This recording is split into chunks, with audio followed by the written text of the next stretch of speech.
Hi అండి. నమస్తే. నేను మీ లక్ష్మీ చౌదరిని. వెల్కమ్ టు మిస్టరీ మధురిమలో తెలుగు ఆడియో స్టోరీస్.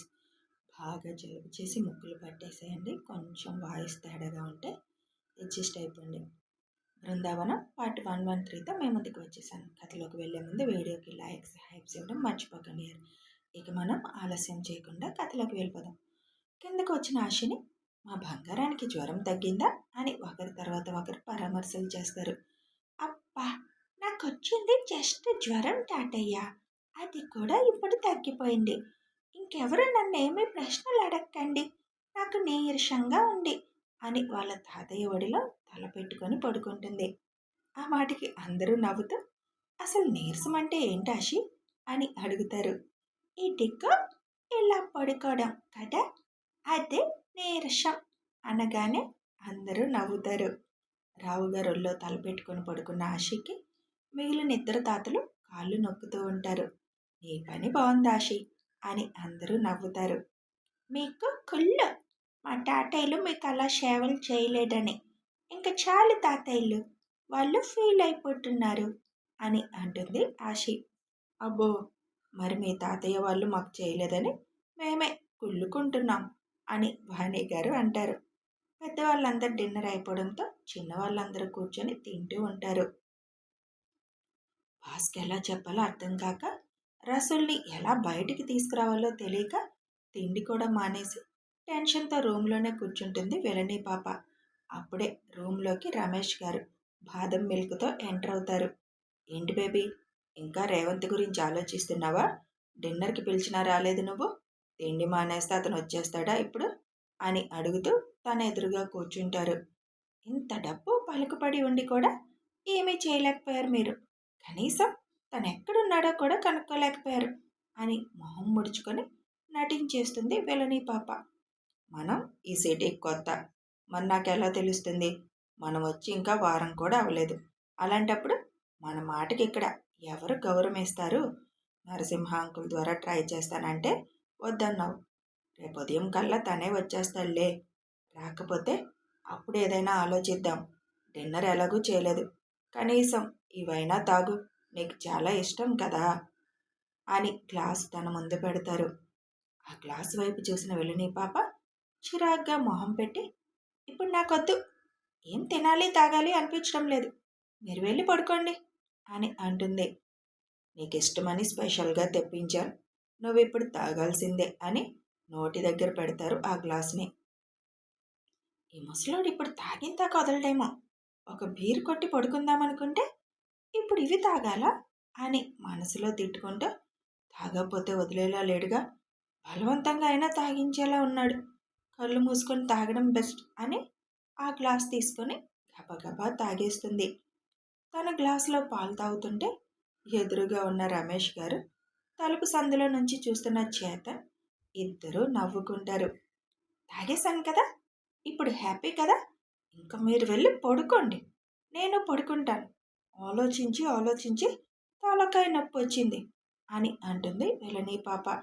ఓకే, మరి పడుకో, ఇంకేం ఆలోచించకుండా గుడ్ నైట్ బేబీ అని చెప్పి ఆయన బయటకు వచ్చేస్తారు. రమేష్ గారు బయటికి రాగానే డోర్ లాక్ చేసేసుకుంటుంది పాప.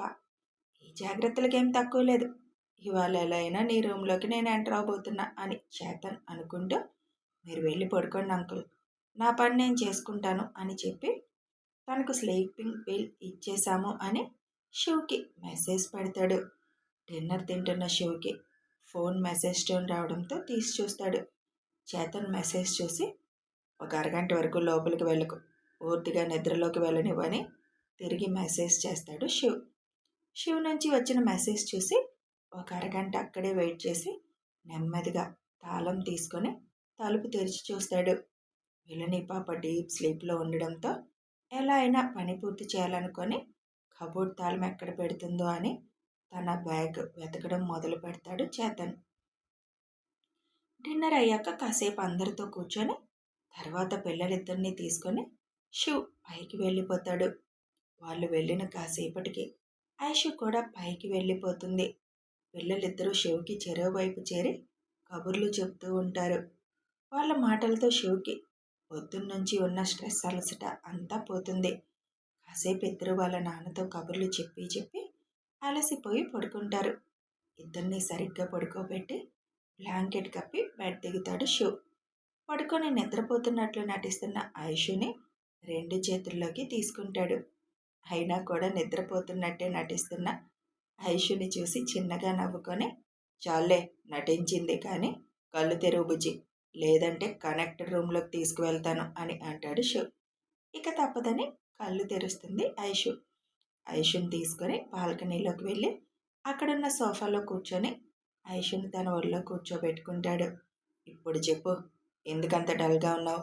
ఏదో చెప్పాలని మళ్ళీ చెప్పకుండా ఎందుకు హైడ్ చేస్తున్నావు నా దగ్గర? ఇదెప్పటి నుంచి నాకు విషయం చెప్పడానికి కూడా ఆలోచించడం అని అడుగుతాడు ఐషు భుజం మీద ముద్దు పెడుతూ. నీ దగ్గర అసలు ఏమీ దాచలేం కన్నా. ఎలా తెలిసిపోయింది నేను డల్గా ఉన్నానని? నేను నీకు తెలియకూడదని చాలా ట్రై చేశా కదా. నీ ఎవ్రీ ఫీలింగ్ నాకు తెలుసు బుజ్జమ్మ. నేను సెన్స్ చేయగలను. ఎందుకంటే నువ్వే నేను, నేనే నువ్వు కాబట్టి. ఇది నీకు తెలుసు. అయినా నా దగ్గర నటిస్తే ఎలా? నువ్వు నేను ఒకటే అయినప్పుడు తెలియకుండా ఎలా ఉంటుంది? నీ మనసులో ఇప్పుడు ఏ ఆలోచన ఉందో నాకు తెలుసు. కానీ నువ్వు చెప్తే బాగుంటుంది. ఏం లేదు కన్నా. ఇవాళ ఇంటి ల్యాండ్లైన్కి ఫోన్ వచ్చింది. అది నేనే లిఫ్ట్ చేశాను. అది గవర్నమెంట్ ఆశ్రమం నుంచి రాజీ పెద్దమ్మ చేసింది. రాజీ పెద్దమ్మ గారికి అస్సలు ఒంట్లో బాగోలేదంట. ఫుల్ ఫీవర్ అంట. తనే ఫోన్లో మాట్లాడింది. ఇంక నేను ఏ తప్పులు చేయను. ఇక్కడ నేను ఉండలేకపోతున్నాను. మన చారిటీలో నన్ను ఉంచేటట్లు నువ్వే మాట్లాడు శివుతో. ఇంక మీ ఎవ్వరి జోలి నేను రాను. నా బతికేదో నేను బతుకుతాను అని రిక్వెస్టింగ్గా మాట్లాడింది. తర్వాత అక్కడ వాటిని అడిగితే నిజంగానే జ్వరమని తెలిసింది. ఇంట్లో ఇంకా నేను ఎవరికీ ఈ విషయం చెప్పలేదు. చెప్పాలా వద్దా కూడా అర్థం కావడం లేదు. అమ్మమ్మ గారికి తెలిస్తే ఎంతైనా కూతురు కదా, అలా ఒంట్లో బాగోలేదని తెలిస్తే తట్టుకోలేరేమో అనిపించింది. ఆవిడ మారిద్దో మారదో మనకు అనవసరం కన్నా కనీసం మన చారిటీలోనన్నా ఉండేటట్లు చేయొచ్చు కదా. ఫస్ట్ నుంచి సుఖాలు అలవాటు పడిన ఆవిడ ఇప్పుడు అక్కడ కష్టపడడం అంటే అది కూడా ఈ వయసులో కొద్దిగా కష్టమే కదా అని అంటుంది శివ్ భుజం మీద తలవాల్చి. అసలు ఆవిడ గురించి మాట్లాడడం కూడా నాకు ఇష్టం లేదు బుజ్జి. కాకపోతే నీకు అందరూ మంచి వాళ్ళలాగానే కనిపిస్తారు. నువ్వు ఒక డాక్టర్గా కూడా ఆలోచిస్తావు. మారే ఆవిడైతే చారిటీలోకి షిఫ్ట్ చేసినప్పుడే అందరూ తనకి దూరం అయ్యారని మారేది కదా. ఆశ్రమానికి వెళ్ళిన 3 రోజులకే ఇంత మార్పు వచ్చేసిందా? అంటే కష్టం రాగానే మనుషుల విలువ తెలుస్తుంది జనాలకి. నువ్వేమనుకుంటున్నావు? ఆశ్రమంలో వదిలేసి నేను వదిలేశాను అనుకుంటున్నావా? ఆవిడ గురించి ఇన్ఫర్మేషన్ తెలుసుకుంటూనే ఉన్నాను. ఎంతైనా ఈ ఇంటి రక్తమే కదా. అందుకే స్పెషల్గా ఒక డాక్టర్ని అరేంజ్ చేశాను. అతను చెక్ చేసి నాకు ఫోన్ చేసి ఆల్రెడీ చెప్పాడు.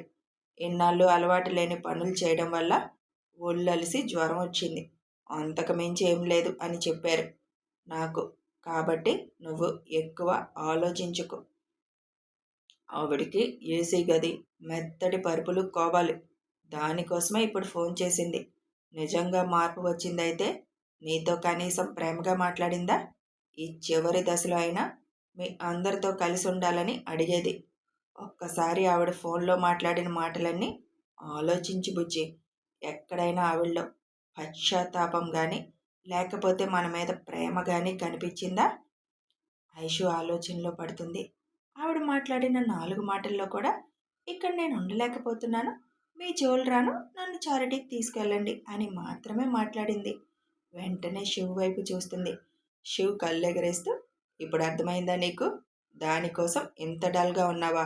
పనికొచ్చే వాటి గురించి ఆలోచించి బుజ్జి. అయినా నేను చాలాసార్లు గమనించాను. ఆవిడ విషయం వచ్చేసరికి నువ్వెందుకు ఇలా డల్ అయిపోతున్నావు? ఎక్కువగా ఎందుకు ఆలోచిస్తున్నావు అని అడుగుతాడు శివ్. అన్నీ తెలిసిన నీకు అది మాత్రం తెలీదా కన్నా? అందుకే అంటున్నాను, అంత స్టూపిడ్గా ఎందుకు ఆలోచిస్తున్నావు అని. నీ వల్ల ఆవిడ ఇంట్లో నుంచి వెళ్ళిపోలేదు. ఆవిడ చేతులారా ఆవిడ చేసుకున్న పనులకు వెళ్ళింది. ఇది నీకు నేను చాలాసార్లు చెప్పాను. అలాంటి విషపాముల్ని ఇంట్లో ఉంచుకోకూడదు. అందుకే ఉండాల్సిన చోటే ఉంచాను. ఇంకోసారి మన మధ్య ఆవిడ గురించి టాపిక్ రాకూడదు. వస్తే ఈసారి ఇంత కూల్గా మాట్లాడను. నాలో కోపం చూడాలని నీకు బాగా కోరికగా ఉంటే ఇంకోసారి మన మధ్య ఇలాంటి టాపిక్ తీసుకురా. ఇది ఇంకా బాగుంది. నేను అసలు నీ ముందు ఈ టాపిక్ ఎత్తానా? నీకు ఇష్టం ఉండదనే కదా కామ్గా పడుకున్నాను అని చిరుకోపంగా అడుగుతుంది ఐషు. కామ్గా పడుకోలే, ఆలోచిస్తూ పడుకున్నావు. ఆవిడ్ని నేను పూర్తిగా వదిలేయలేదులే. ఒక కంట గమనిస్తూనే ఉన్నాను. నిజంగా ఆవిడలో మార్పు వచ్చిన రోజున తీసుకొచ్చి చారిటీలో పడేస్తాను. నువ్వు ఇంకేమీ ఆవిడ గురించి ఆలోచించుకో. మైండ్లో నుంచి ఆ చెత్త అంతా తీసేసాయి. ఆవిడికి ఎమోషనల్ బ్లాక్మెయిల్ చేయడం చాలా అలవాటు. అందుకే ల్యాండ్ లైన్కి చేసింది. వాళ్ళ అన్న కానీ వదిన కానీ ఎత్తితే కన్నీళ్లతో వాళ్ళని కరిగించేసి తను అనుకున్నది సాధించడం కోసం చేసింది. నువ్వెత్తేసరికి పొడి పొడిగా ఆ మాటలు చెప్పేసి తప్పించుకుంది. చాలీ, ఇంకెప్పుడు నేను అలా ఆలోచించనులే. ఈ ఒక్కసారికి మాఫ్ కాదు. ఏంటో అలా జ్వరం అనేసరికి బాధ అనిపించింది కన్నా. సర్లే, ఇంతకీ నా ప్రిన్సెస్కి ఎందుకు జ్వరం వచ్చింది? పెళ్లిలో తిరగడం, విపరీతమైన ఆటలు, ఫుల్లుగా ఒలిసిపోయింది తనకి. పైగా మేడం గారు ఐస్ క్రీమ్స్ ఎక్కువ తినేసింది. అవన్నీ కలిపి ఒంట్లో హీట్ అంతా బయటకు వచ్చింది. కొద్దిగా టెంపరేచర్ పెరిగేసరికి నన్ను వదలలేదు ఇంకా. తగ్గినట్టే కదా ఇప్పుడు ఇంకా? అది దొంగ జ్వరం కన్నా. అప్పుడప్పుడు అలా వస్తూ ఉంటాయి. తగ్గిపోయినట్టేలే. సరే, చాలా టైం అయింది, వెళ్ళి పడుకో నువ్వు. మరి నువ్వు పడుకోవా? కొంచెం పనుందిరా, అది అయిపోగానే వస్తాను. అక్కడ ఉంటే ఫోన్ కాల్స్తో మీకు డిస్టర్బెన్స్ కదా. పొద్దున్నుంచి రెస్ట్ లేకుండా ఉన్నావు. ఇప్పుడు ఇంక పడుకోవచ్చు కదా కన్నా. మళ్ళీ ప్రయాణం కూడా ఉంది మనకి. రేపంతా ఏం వర్క్ లేదులేరా. ఇప్పుడు మాత్రం కొద్దిగా పనుంది. ఆ చేతన్కి ఒక పని అప్పచెప్పాను. ఎంతవరకు సక్సెస్ అవుతాడో చూడాలి. నువ్వు వెళ్ళి పడుకోపో అని ఐషు నుదురు మీద ముద్దు పెట్టి ఐషు చుట్టూ ఉన్న చేతులు తీస్తాడు. తొందరగా వచ్చే కన్నా అని శివ్ బుగ్గున ఒక ముద్దిచ్చి లోపలికి వెళ్ళిపోతుంది ఐషు. ఐషు వెళ్ళిపోగానే చేతన్కి వీడియో కాల్ చేస్తాడు శివ్. ఫోన్ లిఫ్ట్ చేసి, సార్, ఆ పనిలోనే ఉన్నాను. తన హ్యాండ్ బ్యాగ్ అంతా వెతికేశాను. ఎక్కడ కనిపించలేదు. ఇంకెక్కడ పెట్టి ఉంటుందో అర్థం కావడం లేదు. తను పడుకున్న దిండ్లు కింద, బెడ్ కింద కూడా వెతికేశాను. నిన్ను అలా వదిలేస్తే ఈ రాత్రంతా వెతుకుతూనే ఉంటావు తప్ప ఆ తాళం ఎక్కడుందో నువ్వు కనుక్కోలేవు. ఆ ఫేక్ పాప మెడలో చైన్ ఏమైనా ఉందేమో చూడు అని చెప్తాడు శివ్. అసలు ఆ విషయమే నాకు తట్టలేదు సార్. మీ దగ్గర ట్రైనింగ్ తీసుకోవాలి అని అంటూ బెడ్ దగ్గరికి వెళ్ళి తన మెడలో ఉన్న చైన్ బయటికి తీస్తాడు. ఆ చైన్కి కీ ఉంటుంది. వావ్, మీరు భలే గెస్ చేశారు సార్ అని అంటూ మెల్లగా మెడలో నుంచి చైన్ తీస్తాడు. మాటలాపి పని చూడు. ఓకే సార్ అంటూ కబోర్డ్ దగ్గరికి వెళ్ళి ఆ కీతో కబోర్డ్ ఓపెన్ చేస్తాడు. లోపల ఒక సూట్ కేస్ లాంటిది ఉంటుంది. సార్, ఇందులో ఒక సూట్ కేస్ ఉంది అని చెబుతాడు చేతన్. అది ఓపెన్ చేయడానికి ట్రై చేయి. ఇది నెంబర్ లాకింగ్ ఉంది సార్ అని చెబుతాడు చేతన్. తన ఫోన్ ఎక్కడుందో చూడు. తన పక్కనే చేతిలో పెట్టుకొని ఉంది సార్. ఆ ఫోన్ తీసుకొని తన ఫింగర్తో యాక్సెప్ట్ చేయించు. శివ్ చెప్పినట్టుగానే ఫింగర్తో యాక్సెప్ట్ చేయిస్తాడు. ఫోన్ అన్లాక్ అవ్వగానే అందులో సెర్చ్ చేయి. ఎక్కడన్నా పాస్వర్డ్ అన్ని సేవ్ చేసుకొని ఉందేమో. మొత్తం వెతుకుతాడు చేతన్. ఫైనల్లీ ఒక ఫోల్డర్లో ఏటీఎం కార్డు పిన్ కోడ్స్, ఈ suitcase lock code save చేసుకొని ఉంచుకుంటుంది విలనీ పాప. అన్నిటికీ లాక్ పెట్టుకుంటుంది కానీ తన ఫింగర్ ప్రింటే కాబట్టి లాక్ ఓపెన్ చేయడం ఈజీ అవుతుంది చేతన్కి. అందులో ఉన్న కోడ్తో ఓపెన్ చేస్తాడు ఆ సూట్ కేస్ని. ఓపెన్ చేయగానే అందులో తన ప్లాస్టిక్ సర్జరీకి సంబంధించిన హాస్పిటల్ ఫైల్ ఉంటుంది. తర్వాత తన ఫ్యామిలీ ఫొటోస్, ఎక్స్ట్రా ఒక 4 ఫొటోస్, ఎవరితోనో క్లోజ్గా ఉండి దిగినవి, రెజీనావి రకరకాల ఫొటోస్, ముందు మొహానివి, ఇప్పుడు మొహానివి కలిపి అన్నీ ఉంటాయి అందులో. అన్ని ఫోటోలు తీసి శివ్కి పంపిస్తాడు. ఓకే, నువ్వు ఇంక అవన్నీ ఎక్కడికక్కడ నీట్గా సర్దేసి అక్కడి నుంచి వెళ్ళిపో అని శివ్ ఫోన్ కట్ చేస్తాడు. చేతన్ మొత్తం నీట్గా సర్దేసి ఆ చైన్ విలనీ పాప మెడలో వేసేసి, నీ చెత్త ఫేస్ మార్పించుకొని అందమైన నా నిక్కీ ఫేస్ పెట్టుకుంటావా? షుగర్ చేతిలోకి వెళ్ళాక ఆ ఫేస్ ఎందుకు పనికి రాకుండా అవుతుందిలే అని తిట్టుకుంటూ అక్కడి నుంచి బయటికి వచ్చేస్తాడు చేతన్. చేతన్ పంపించినవి అన్నీ చూస్తూ ఒక దగ్గర శివ్ కళ్ళు ఆగిపోతాయి. శివ్ పెదాలపై కార్నర్ స్మైల్ వస్తుంది. కథ కొనసాగుతుంది. మరి మన శివ్ గారికి ఎవరో అర్థమైపోయిందా ఆ ఫేక్ పాప్ గురించి నిజాలు తెలిసాయా? తెలుసుకోవాలంటే కథని ఫాలో అయిపోండి. వీడియో నచ్చితే లైక్ చేయండి, షేర్ చేయండి. కామెంట్స్ రూపంలో మీ అభిప్రాయం తెలపండి. సబ్స్క్రైబ్ చేసుకొని ఛానల్ సపోర్ట్ చేయండి. Thanks for watching.